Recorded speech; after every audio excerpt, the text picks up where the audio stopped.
মাঝে মাঝে ইচ্ছে করে ছোটবেলায় ফিরে যেতে, তাই ছোট পাতিলে রান্না নিয়ে আজকে আপনাদের সাথে একটা রেসিপি শেয়ার করার চেষ্টা করছি।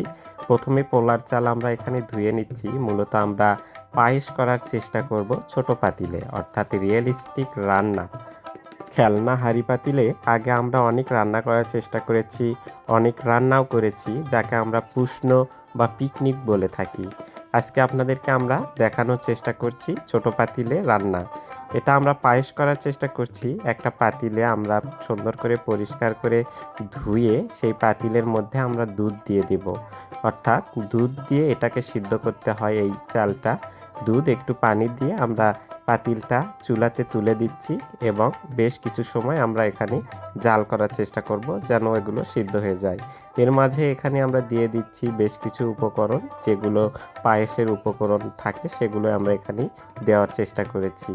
এরপরে আপনারা এখানে বেশ কিছু সময় জাল করার চেষ্টা করবেন। যদি ইচ্ছা থাকে ছোট পাতিলে রান্না করার, তাহলে অবশ্যই এভাবে জাল করার চেষ্টা করবেন।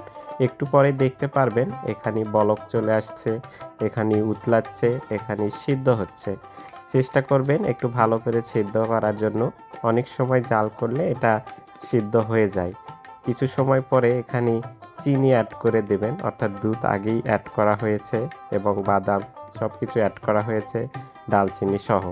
চিনি দেওয়া হলো, তার সাথে আপনার নারকেলের গুঁড়া এভাবে দেওয়ার চেষ্টা করবেন যদি থাকে। কিছু বাদাম রাখা আছে, এগুলো আমরা দেওয়ার চেষ্টা করব একসাথে। বাদামগুলো দিয়ে একটু নাড়াচাড়া করে জাল করার চেষ্টা করব এবং কিছু দুধ থাকলে সেটা অবশিষ্ট সেখানে দেওয়ার চেষ্টা করব।